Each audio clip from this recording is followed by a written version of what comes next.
Bismillahirrahmanirrahim. Assalamualaikum warahmatullahi ta'ala wabarakatuh. Waalaikumsalam. Innalhamdulillah la haula wa la quwata illa billah. Amma ba'du. Allahumma sholli ala sayyidina Muhammad wa ala ali Muhammad. Di hadapan saya sudah ada Profesor Dr. Muhammad Amin Rais. Beliau sudah tidak asing lagi bagi kita semua. Beliau mantan Ketua Umum PP Muhammadiyah 2 periode, mantan Ketua Umum IJMI, mantan Ketua MPR RI, dan banyak ketua-ketua yang lain. Juga mantan Ketua Partai Amanat Nasional dan pendiri Partai Amanat Nasional. Juga yang tidak kalah luar biasanya, beliau adalah seorang tokoh bangsa yang pada tahun 98 sama-sama mereformasi sistem ketatanegaraan di Republik Indonesia. Assalamualaikum, Prof. Waalaikumsalam warahmatullahi wabarakatuh. Jadi kita ini sekarang sebagai anak bangsa hampir semuanya resah dan gelisah dengan kondisi utang yang bertumpuk, yang konon sampai sekian 7 turunan tidak akan selesai. Kemudian jadi kita ini yang paling utama, kata para pakar ahli pemerintahan, yang paling utama ini kita menghadapi masalah kepemimpinan pemerintahan. Menurut Prof. Amin Rais, apa ini yang terjadi dengan bangsa kita, Prof? Ya. Baik, Assalamualaikum warahmatullahi wabarakatuh. Assalamualaikum warahmatullahi. Pak Aminuddin, jadi saya sedikit betulkan ya. Oke. Jadi saya bukan Ketua Umum IJMI, saya Ketua Dewan Pakar Dewan IJMI. Pakar IJMI, ya. Siap. Kemudian saya tidak 2 kali Ketua Umum Muhammadiyah. 1 kali. Sekali saja, karena kemudian terjun ke politik. Ya. Nah, kemudian yang Anda lupa, saya sekarang Partai Umat. Partai Umat, ya, ketua. Jadi partai, ya, bukan ketua, tapi saya ketua Majelis Syuro. Ya. Ini supaya informasi yang terakhir. Ya. Siapa tahu para pemirsa atau pendengar mungkin belum mengikuti itu. Jadi saya seperti Ustadz Aminuddin ini dan banyak sekali tokoh, ya, memang amat resah, amat gelisah, ya.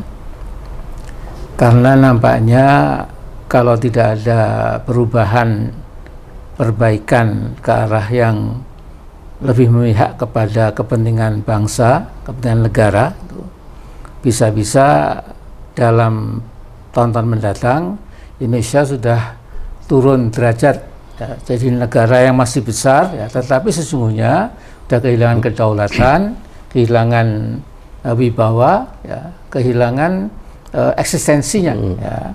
Jadi tinggal namanya saja masih, ya, mungkin masih NKRI namanya, tapi penguasanya itu bukan lagi pilihan rakyat, tapi pilihan para konglomerat atau para korporatokrat, ya. Bahkan sekarang ini ada istilah yang makin populer di dunia jurnalisme itu, banyak sekali demokrasi yang telah dikudeta. Oleh apa? Oleh korporasi. Ya. Jadi the corporate kudeta. Ya. Jadi demokrasi yang mestinya rakyat diunggulkan, mestinya ada checks and balances, ada oposisi, ya, ada counterbalance dari yang sedang berkuasa, tetapi kemudian sekarang ini, ya, kita sudah jauh sekali dari apa yang kita harapkan. Kalau boleh sedikit menyentil dulu, Pak Prabowo pernah bilang 2030 atau katanya Indonesia akan bubar. Ada benarnya juga barangkali. Ya, itu sesungguhnya bisa dibuktikan oleh kenyataan-kenyataan sejarah dunia. Ya. Jadi dulu Yugoslavia itu negara Eropa Timur yang paling kuat, punya tokoh karismatik namanya Joseph Tito. Dulu itu ada Bung Karno di Indonesia, kemudian Nehru di India, lantas ada Jamal Abdul Nasser di Mesir, kemudian ada Joseph Tito. Ya. Tapi sekarang di mana Serbia, di mana Yugoslavia sudah tidak ada, sudah pecah berkeping-keping menjadi 6 negara merdeka. Itu satu sama lain juga masih bentrok barangkali. Ya. Jadi Indonesia itu memang tidak boleh terlalu confident, terlalu menepuk dada. Kami tidak mungkin, Indonesia itu negara yang top. Ya, siapa yang bilang? Kita negara seperti negara lain juga. Ya. Jadi Uni Soviet itu kurang apa? Ya. Soviet itu negaranya kuat sekali, superpower yang seimbang dengan Amerika. Ya. Kemudian dari pemimpin satu dan berikutnya itu telah terjadi pergantian, maksudnya perbaiki komunisme. Pada zaman Gorbachev itu Uni Soviet makin merosot, ya, kemudian bubar. Ya. Padahal kita tahu Soviet itu kuat sekali, ya, tentara merahnya itu waktu Perang Dunia Kedua itu tidak ada yang mengalahkan. Ya. Nazi itu mendelep terbenam, ya, menghadapi tentara merah itu. Ya. Juga KGB-nya, ya, itu lebih bagus dari FBI maupun Scotland Yard di Inggris itu. Ya. Lebih bagus dari CIA dan FBI. Ya. Kemudian ideologinya itu juga sudah mencekam, ya. Katanya ideologi ilmiah namanya Marxisme-Leninisme dan lain-lain. Tapi kemudian di mana sekarang sudah tidak ada. Ya.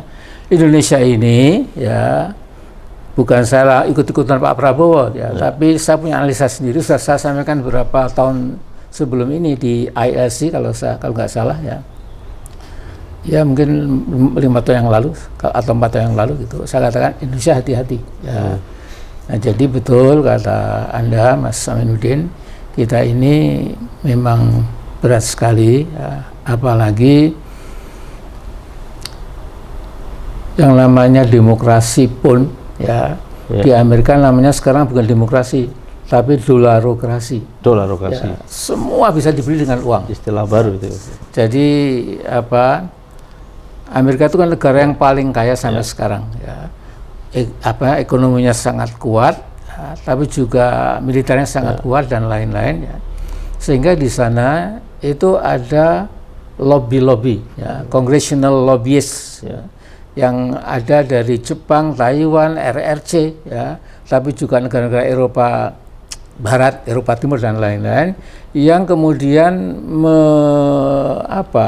menyogok, ya, bribery, ya, menyogok beberapa anggota, bukan hampir semua saya kira, baik Republik maupun Demokrat, untuk mengegulkan kepentingan nasional masing-masing vis-a-vis kepentingan Amerika. Ya. Itu saya kira yang terjadi di Indonesia sekarang. Ya, saya kira, saya nggak tahu apakah kita belajar dari Amerika atau Amerika belajar dari kita, tapi mirip. Ya. Saya kira kita belajar dari Amerika. Ya. Tapi kita lebih parah. Ya, kalau bahasanya Dr. Rizal Ramli, dia bilang kriminal demokrasi, demokrasi kriminal.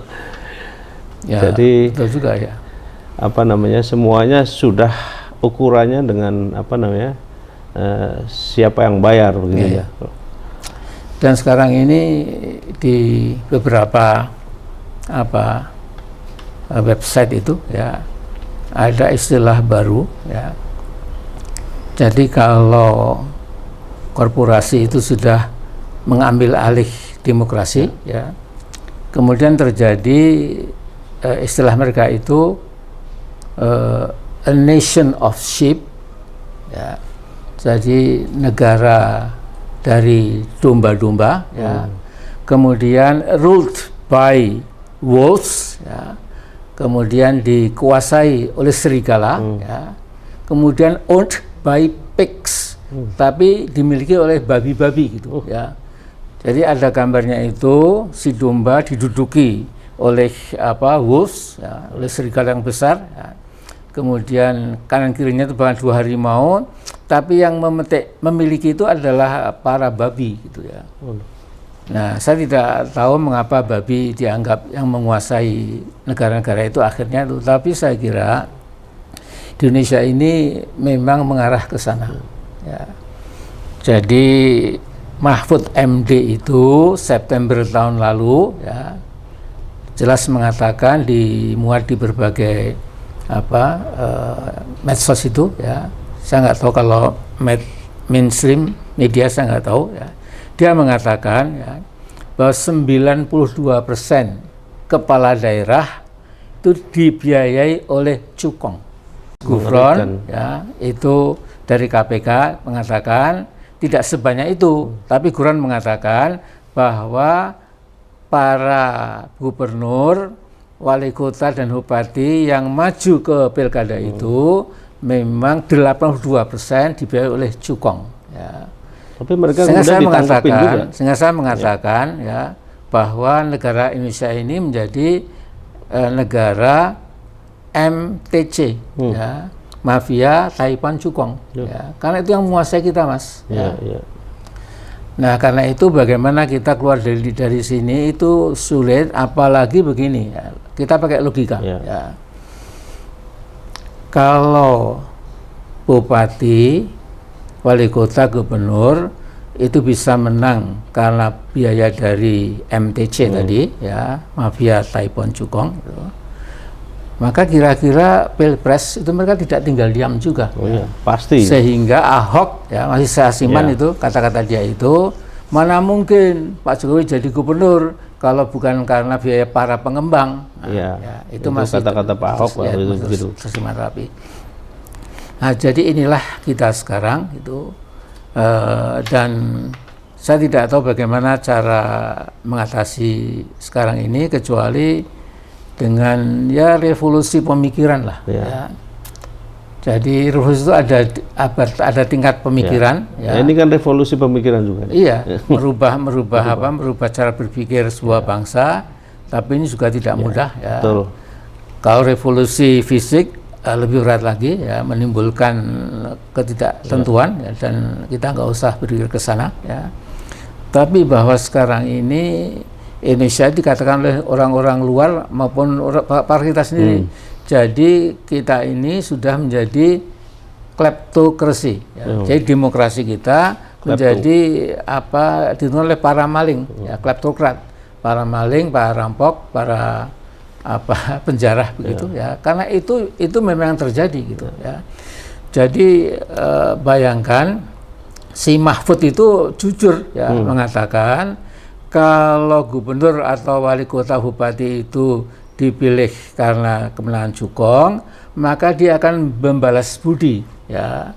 Sehingga ketika izin HPH baru dibuka lagi, banyak sekali diberikan ya, sehingga makin habis hutan kita itu ya. Tapi juga izin-izin pabrik yang tidak menenggang analisa lingkungan, environment, ya, analisa sosial juga, dampak sosial dan lain juga terus dibiarkan saja gitu. Jadi saya kira ini menjadi sangat ruwet ya. Tetapi seruwet-ruwetnya itu, the crux of the problem adalah bahwa demokrasi kita ini sudah diambil oleh oligarki, oleh elit ekonomi, politik, militer dan lain-lain. Nah, sekarang terpulang kepada kita, ya, yang memiliki negeri kita yang gemah ripah Lojinawi ini seharusnya yang diwariskan oleh bapak-bapak, ibu-ibu pendiri bangsa kita itu, kok kita jadi seperti ini. Nah, sekarang masalahnya anak-anak bangsa, tokoh-tokoh dari manapun backgroundnya yang masih sadar perlu menghimpun kekuatan, ya.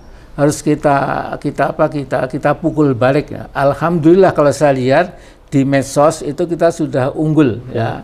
Tetapi yang namanya media mainstream itu kecuali Tempo itu maaf ya kepada yang lain ya. Itu memang Anda sekarang kadang-kadang goyah-goyah, kadang seperti akan kredit tapi nggak jadi ya. Cuma Tempo yang berani ya. Nah, jadi mudah-mudahan istiqomah. Ya mudah-mudahan seperti itu ya. Terus Prof, kita kan dulu 98 sama-sama turun, kemudian punya cita-cita besar bagaimana Republik ini menjadi lebih baik dan sebagainya. Cuman kok jadinya seperti ini, Prof? Gimana? Apa? Ya begini, jadi saya sendiri kan sesungguhnya kan besar di kampus. Ya. Muhammadiyah kan juga bukan organisasi politik. Jamaiyah Muhammadiyah itu, persyarikatan itu memang berkhidmat pada kehidupan sosial, kesehatan, ya, kepemudaan, keputrian dan lain-lain gitu. Tapi saya alhamdulillah memang punya sedikit banyak ilmu politik itu. Ya. Saya mendapatkan master degree dari Universitas Notre Dame di South Bend, kemudian dapat PhD degree dari Chicago University. Ya. Kemudian saya pernah 1 tahun di Kairo, saya menyerap ilmu-ilmu dari ulama-ulama modern itu, semisal Yusuf Al-Qaradawi, Muhammad Al-Ghazali, ya, dan lain-lain. Ya. Kemudian saya mencoba memadukan itu, ya, Ustadz Aminuddin.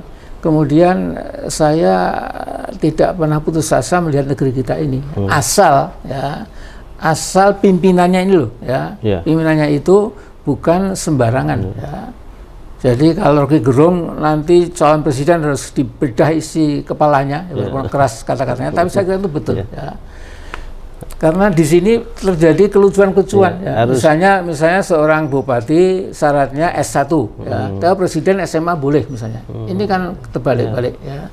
Kemudian misalnya ada sosok yang cuma lulusan SMA, tapi menjadi pengarah dari Badan Riset Nasional itu, ya.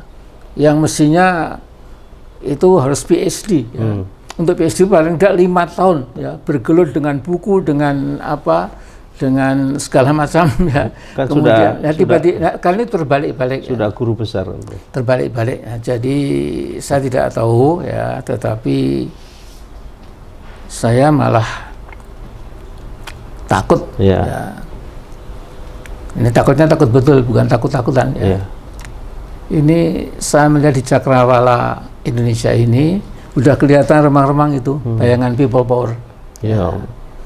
Yang itu sebenarnya kita maunya kita hindari. Tapi masih ada waktu. Ya. Ya, ini Mas Jokowi kan masih sekitar 3 tahun lah. Ya. Tahun. Betul. Kalau dia on the right track, ya, bukan right tracknya kepala-kepala partai politik itu kan ngelanyok itu, itu kan malah menjerumuskan, ya. Bapak sudah on the right track terus, Pak. Semua kan ada kur bersama itu. Yeah. Jadi gini, saya tetap punya optimisme gitu. Siapa tahu, ya, kalau kemudian yang melilingi Pak Jokowi itu lebih mendengarkan suara rakyat, bukan suara konglomerat dan korporatokrat, bukan suara oligark yang menjajah kita ini, ya. Tapi kemudian dengarkan suara rakyat, ya. Jangan dengan survei botong itu, survei botong kan cuma botong betul, ya, di otak-atik, ya, supaya kemudian mengunggulkan seorang sosok gitu. Dan saya tahu tanpa menyebut nama, ya, sosok yang dijagokan oleh Beijing, oleh Cina itu sekarang berkentangan kemana-mana, tapi tidak boleh lantas kita menyerah. Ya. Jadi fafiru ilallah, ya. Jadi kita masih punya yang maha sempurna di atas itu. Ya. Jadi Allah masih cinta kepada bangsa kita ini, ya. Bangsa kita itu lugu, ya, kemudian gampang terkecoh oleh kampanye-kampanye hitam dan lain-lain, ya. Jadi yang penting, ya, Ustadz Aminuddin, kita tanamkan optimisme, ya. Islam harus optimisme. Walaupun ngutak-atik nanti pilkada ditunda, ya, kemudian diambil alih oleh birokrasi, semua orangnya Jokowi, ya. Kemudian udah macam-macam lah, ya. Jadi yang penting kita tegak berdiri gitu, walaupun angin puyuh yang disemprotkan oleh oligarki itu memang cukup kenceng, ya. Tapi kalau kita teguh, ya, suatu ketika angin kenceng juga akan mereda, ya.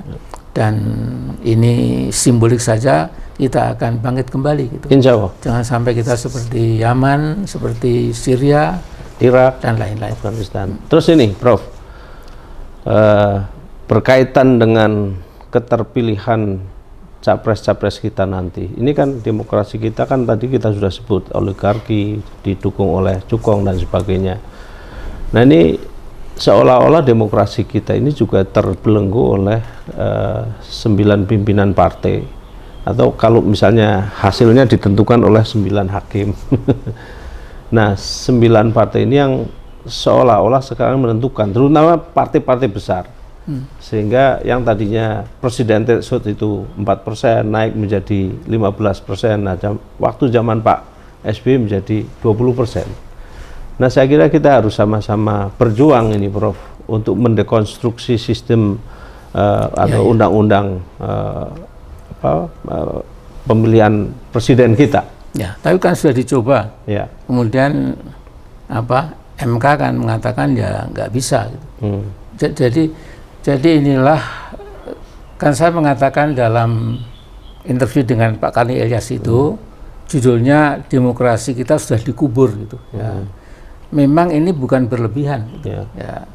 Jadi kalau eksekutif ya itu sudah tidak mengizinkan adanya oposisi, bahkan dicaplok DPR, DPD, MPR dicaplok ya.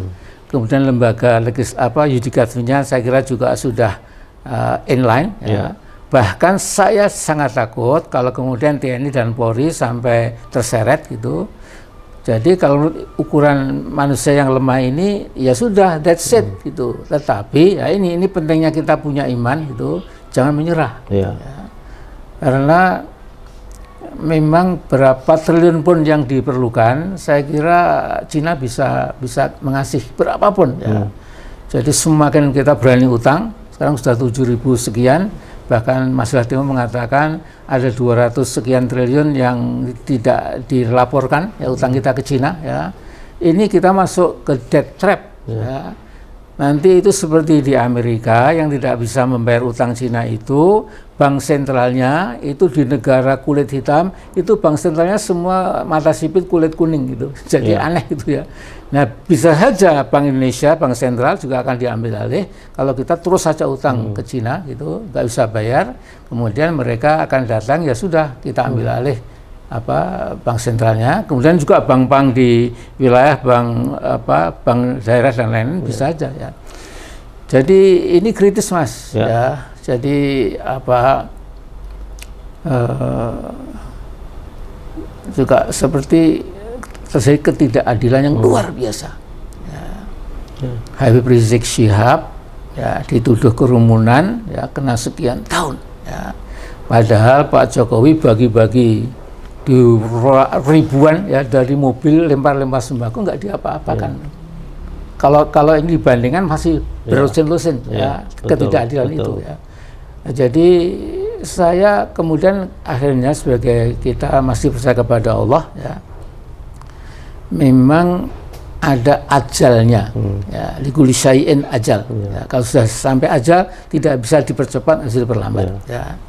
Ajal itu kan limit ya. Nah, dalam bahasa Jawa ajal itu kematian. Kalau orang sudah mati dikatakan sampun ajal, sudah meninggal. Jadi orang Jawa terpengaruh oleh bahasa Arab itu, bahasa Quran ya. Nah, jadi ajal itu limit ya. Itu limit itu terjadi pada manusia ya, pada organisasi, pada yayasan, pada kumpulan apapun itu institusi jabatan ya, bahkan pada negara ya. Kalau negara insya Allah lebih panjang lagi tapi pemerintah itu ada ajalnya itu. Jadi kalau misalnya ada yang membayangkan Jokowi 3 periode itu udah agak gila ya, karena pasti ajal ya. Sebelum itu sudah ajal gitu. Karena sudah zalim begitu zalim itu Allah akan ambil alih ya. Jadi ini teori sederhana gitu.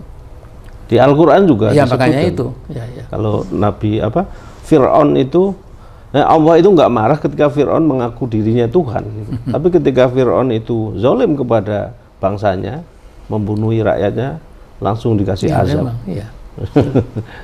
jadi itu saya kira jadi kembali kepada presiden threshold, kira-kira Prof. Amin sebagai threshold itu ketua, kalau mau dienolkan saya setuju, cuma nanti ada saringan juga gitu. Karena kalau dienolkan kemudian nanti ada 200 pasangan, nanti surat suaranya itu bisa berlembar-lembar ya. Jadi mungkin dilihat track recordnya ya. Kemudian mungkin masing-masing kalau memang serius katakanlah bisa mengumpulkan dukungan berdasarkan KTP ya. Itu sekian puluh ribu atau ratus ribu gitu. Ya, seperti calon independen ya seperti itulah ya. Tapi saya kira ini bagus sekali karena memang sekarang ini negeri ini sudah booming ya, sudah kauto ya, sudah membungkuk ya. Membungkuk pada siapa? Pada Cina ya. Nah, jadi apa maunya Cina itu dilaksanakan ya. Tetapi kita nggak bisa seperti itu ya. Dulu Belanda yang kuat, Inggris yang kuat saja, kita dengan semangat kemerdekaan, kedaulatan kita juga bisa mengenyahkan. Ini berulang lagi ya, cuma bentuknya lain ya. Nah, jadi di sini memang ya kita perlukan supaya umat Islam itu jangan bersikap seperti minoritas politik ya. Jadi saya melihat interview bapaknya Mas Nadiem Makarim itu ya, Pak Nono Makarim ya. Dia ditanya oleh wartawan asing ya, mengapa umat Islam yang mayoritas tidak punya peranan itu. Karena jawabannya apa? Cerdas ya, karena mereka mayoritas tapi mentalnya minoritas. Nah, minoritas itu tangannya di bawah, nyuwun paring-paring ya, minta lantas menjilat gitu. Padahal kalau partai-partai yang bernuansa Islam itu jadi satu misalnya, jadi orkestra yang bagus, itu jauh di atas PDIP gitu ya. Tetapi ini sayangnya jadi mudah-mudahan nanti pada ikut ke Partai Umat. Ya mudah-mudahan ya. Ya sebagian lah. Maksud saya begini, Mas. Jadi tolong para pemimpin politik partai itu menyadari ya, kita nggak usah melebur, kita nggak usah jadi fusi dan lain-lain, tetaplah di tempat masing-masing itu. Tapi ada kesamaan pandangan ya. Ada common ground, ada common front, ada common enemy juga ya, political enemy maksud saya ya. Kalau ini jadi satu, waduh, itu bisa menjadi kekuatan yang sangat besar di DPR, sehingga nanti tinggal mencari partner dari partai-partai yang katakanlah nasionalis itu, tapi yang juga ada nuansa agamanya, sehingga saya pikir ini tesis saya, seluruh ketidakadilan di bidang kehutanan, pertanahan, lahan, daratan, ya, yang karena undang-undang itu sekarang dimiliki oleh kelompok tertentu, bisa kita ganti dengan undang-undang yang mengganti undang yang ada itu. Ya. Nggak usah revolusi, nggak usah people power, nggak usah turun ke jalan. Ya. Nah, cuma diperlukan dengan sangat bagaimana supaya umat Islam yang sekarang cuma di pinggiran, ya, yang du'afa, mustad'afin, ekonominya compang-camping, semua diborong oleh MTC itu, ya. Tapi kalau kita bersatu, secara bertahap masih bisa diperbaiki. Ya, terakhir sebagai closing statement barangkali, Prof, harapan Prof Amin sebagai Bapak Bangsa, sebagai Ketua Dewan Syuro Partai Umat, sebagai kita butuh nasihat, butuh arahan gitu ya, sebagai ormas, aktivis, tokoh muda dan sebagainya, barangkali ada. Nah, jadi begini saudara sekalian, ini spontan ya. Jadi kalau saya lihat Ustadz Aminuddin ini, saya bayangkan almarhumah Mbak Rahmawati. Jadi adiknya Bu Megawati ini itu saya kira penerus bukan biologis tapi juga ideologisnya Bung Karno. Ya. Jadi saya waktu itu ketemu berkali-kali gitu. Bahkan Mbak Rahmawati ini hafal itu Pak Amin dalam gesur genta soal revolusi loh Pak Amin. Dalam jas merah itu pidato Bung Karno luar biasa ya. Jadi ngelotok sekali dengan Soekarnoismenya itu ya. Nah, mumpung saya ada kesempatan, kalau saya diberitahu tentang masukan saya untuk bangsa yang besar ini ya. Jadi kita kembalikan lagi yang pertama-tama, kita memperbaiki mentalitas dan moralitas kita, bahwa dalam Al-Quran itu terkutuk ya. Kalau manusia itu bermental kacung, bermental jongos, ya, kemudian tunduk kepada kezaliman, ya, itu nggak boleh. Ya. Ternyata Quran itu melarang. Ya. Bahkan kemudian Nabi juga mengatakan kaifa ma takunu yuwalla alaikum, ya, seperti apa kamu mendudukkan dirimu, kamu akan diperlakukan seperti itu, ya. Nah, kalau kita bangsa besar tapi merasa jadi bangsa bebek atau bangsa kelinci, ya kita diinjak-injak, ya.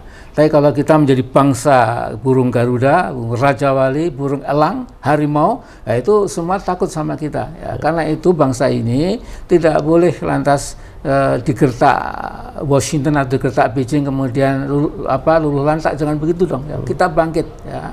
Kita ingat Bung Karno, Bung Hatta, Agus Salim dan lain-lain lah, ya, para pendiri negeri kita ini, ya. Jadi perbaiki dulu, rekonstruksi dulu moralitas akhlak kita dan mentalitas kita. Dan yang kedua, ya, memang sistem politik yang modern yang paling dekat dengan Islam itu demokrasi, ya. Jadi saya mohon maaf kepada teman-teman yang saya cintai, ya, dari kalangan sebagian ulama Islam yang mengutuk demokrasi dan lain-lain, tapi ini adalah, ya, ad-daruratu tubihul mahdurat, ya. Jadi jadi ini adalah modus vivendi, ya. Ini kenyataan seperti itu, ya, maka bagus ada demokrasi daripada oligarki atau otoritarianisme. Ya. Itu yang kedua, ya. Dan yang ketiga, ya, saya mengajak para sarjana, para ulama, ya, buku kuning, buku putih, ya, yang ahli segala macam itu sering-sering buka Al-Quran. Ya. Jadi Al-Quran itu memberikan petunjuk kepada kita, ya, ke arah yang lebih bagus, lebih cerah, lebih menjanjikan, ya. Apalagi dalam surat Al-Ankabut itu, ya, itu ayat terakhir itu berbunyi walladzina jahadu fina lanahdiyannahum subulana wa innallaha ma'al muhsinin, ya. Jadi adapun orang-orang, ya, yang berjihad, bersungguh-sungguh, bekerja keras, berjuang, ya, bermujahadah di jalan kami, maka kami Allah pasti, ya, akan menunjukkan jalan-jalan kami, karena kami Allah akan berpihak kepada mereka yang berbuat kebajikan, ya. Nah, jadi ini salah satu adalah dari ayat Quran yang membuat kita tidak usah pesimis, ya. Ya akhirnya seperti itu dulu, ya, biar ditutup oleh Ustadz kita. Baik, Prof. Dr. Muhammad Amin Rais sudah cukup panjang lebar menjelaskan bagaimana kondisi berbangsa kita pada hari ini. Di tengah-tengah rasa pesimis kita terhadap kondisi kita saat ini, kita sebagai umat mayoritas muslim harus tetap optimis memandang bangsa yang besar ini. Di tengah kungkungan oligarki, di lingkaran kekuasaan, kita juga harus optimis ada kekuatan demokrasi Pancasila yang para founding fathers kita sudah begitu luar biasa menempatkan demokrasi Pancasila di tengah-tengah kehidupan masyarakat Indonesia. Mudah-mudahan apa yang kita toreh pada hari ini akan lebih baik daripada hari kemarin, dan hari esok Indonesia harus lebih baik dari hari ini. Amin. Salam Presiden Institut, solusi untuk membangun bangsa, solusi untuk mencari pemimpin masa depan bangsa. Assalamualaikum warahmatullahi wabarakatuh. Waalaikumsalam warahmatullahi wabarakatuh.